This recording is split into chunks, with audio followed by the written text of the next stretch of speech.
யாரா தேவன்? நீயா தேவன்? கையில அருவாளை தூக்கிட்டு கடாமிச வச்சிருக்கலாம் தேவனாய முடியுமா? வயசு பொண்ணு ஆபத்துன்னு வந்துருச்சுன்னா வர்றவன் 100 பேரா இருந்தாலும் ஒத்தையில நின்று வெட்டி போட்டு அந்த பொண்ணு மானத்தை காப்பாத்துறானே அவன் தேவன்டா. கட்டின பொண்டாட்டி கருப்போ சேவப்போ வத்தலோ தொத்தலோ அவ கூட சந்தோஷமா குடும்பம் நடத்திக்கிட்டு அடுத்தவன் பொஞ்சாதிய பார்த்து ஆத்தான்னு வாயார கூப்பிட்டு அன்போட பழகுறானே அவன் தேவன்டா.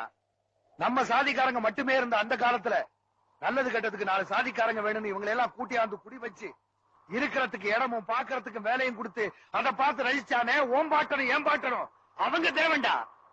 விவசாயம் முடிஞ்ச உடனே தனக்கு லாபம் வருதோ இல்லையோ உழைக்கிறவங்க கூலியை குறைக்காம கொடுத்துட்டு அவங்க சந்தோஷத்தை தான் சந்தோஷமா நினைக்கிறானே அவன் தேவன்டா.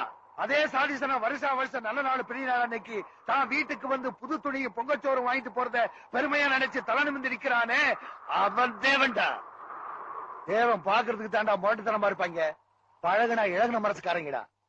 தேவன் கட்டிருக்கிற வேட்டியில அழுக்கு இருக்கலாம், ஆனா அவன் மனசுல இருக்க கூடாது. தேவன் பேரே கெடுக்க வந்த நாயி நீ தேவனை பத்தி பேசுற.